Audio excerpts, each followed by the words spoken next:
I'm Dr. Nora Marks from Columbia Basin Psychological Services. This is another episode of Fearless Minds, a series of self-help videos that my staff and I have decided to put together to help people gain control over their mental health symptoms, especially anxiety and depression.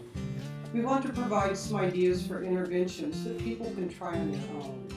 This episode of Fearless Minds focuses on breathing. Breathing is something we do automatically, but many of us do not breathe correctly. Learning to control your breathing is an important part of reducing symptoms of anxiety. There are many resources online regarding types of breathing, but I would like to cover 3 types of breathing that I consider the most important. The first one is diaphragmatic breathing. That means breathing from your stomach. When many people breathe, their shoulders move up and down. They breathe from their chests, but the correct way to breathe is from your stomach or your diaphragm.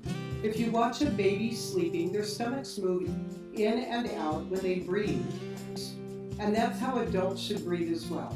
This allows the maximum amount of expansion for your lungs.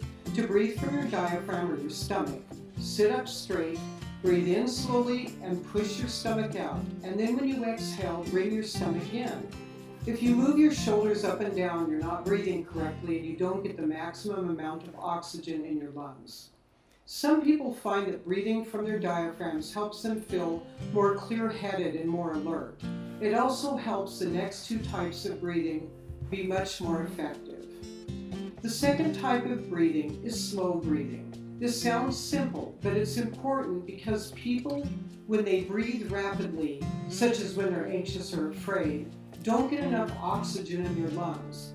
They breathe too rapidly to let their lungs do the job of exchanging the gases from the air that we don't need, such as carbon dioxide, with the gas that we do need, which is oxygen. Breathing again from your diaphragm, inhale to a slow count of 5 and then breathe out to a slow count of 5. Slow breathing alone can sometimes help people feel much less anxiety. When your mind feels anxious and your body is breathing slowly, it can give your mind the signal that everything is okay and to calm down. The third type of breathing is called square breathing.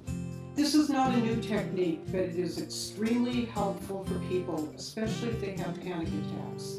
It involves breathing into a slow count of 4, holding your breath for a slow count of 4, breathing out to a slow count of 4, and holding your breath to a slow count of 4. Both the slow breathing and the pauses in between the breaths, in and out, allow your lungs to do their jobs. This can help alleviate the symptoms of lightheadedness and dizziness that some people feel when they're having panic attacks. Slow breathing is yet another tool in your toolbox to help yourself through some bothersome mental health symptoms. We have posted links to other Fearless Minds self-help videos on our website at the above address. At Columbia Basin Psychological Services, we remind you to never give up on yourself.